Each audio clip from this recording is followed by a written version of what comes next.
Okay, we are back in the same place again, Psalm 139. When you think you've exhausted something, you haven't. I'm going to look at two verses here, Psalm 139. Whither shall I go, verse number 7, whither shall I go from thy spirit, or whither shall I flee from thy presence? If I ascend up into heaven, thou art there. If I make my bed in hell, behold, thou art there. There is a vast difference between heaven and hell. Heaven is where God dwells. Hell, there is no presence of God there. Anybody that dies and goes to hell goes to hell. And the worst thing about hell is the fact that God is not there. You spend eternity separated from God forever. So what David is talking about here, there's the difference is in the height and the depth of the Christian experience. As a born-again child of God, you can have heaven, you can be in heaven, have God close by, and when He's there, it's heaven. I don't care where you are, what kind of circumstance you're in. When He's with you, when the breath of God is upon you, that's heaven. But then again, no matter what kind of circumstance you're in, when it's not there, it's hell. And so you have hell as a place of torment, and you have that in the Christian life.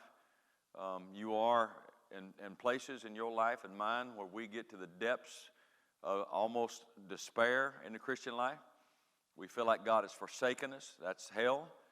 And then we go to heaven when, man, everything is great and we're sailing along, and sometimes we're not careful. We forget that there is a hell, because if there's a heaven, there's a hell.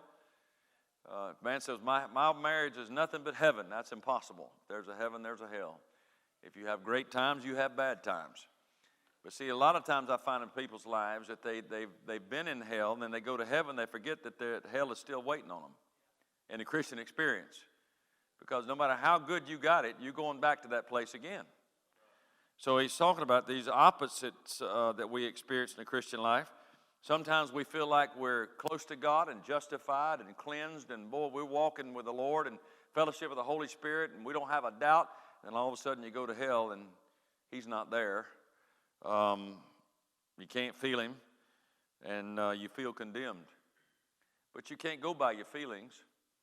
If you let your feelings dictate your life, then you'll be up and down like a yo-yo.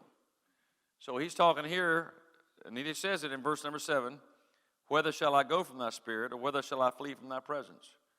It's an impossibility. You can't, no matter where you are, whether you're in the heaven of a Christian experience or in the hell of a Christian experience, He's the same. He hasn't changed. He's still there. And I noticed something else as I was looking at this. If I make my bed, He never said making His bed in heaven.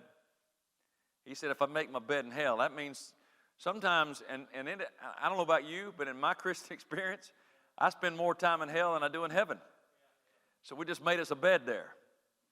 I mean, honestly, if you spend a lot of time, I spend a lot of time in my office upstairs, and I got a bed up there.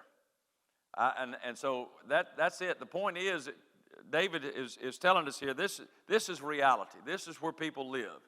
If anybody tries to tell you and convince you that they're just walking, happy all the time, and that's the song that we sing is At the Cross, and it's happy all the day. Nobody's happy all the day.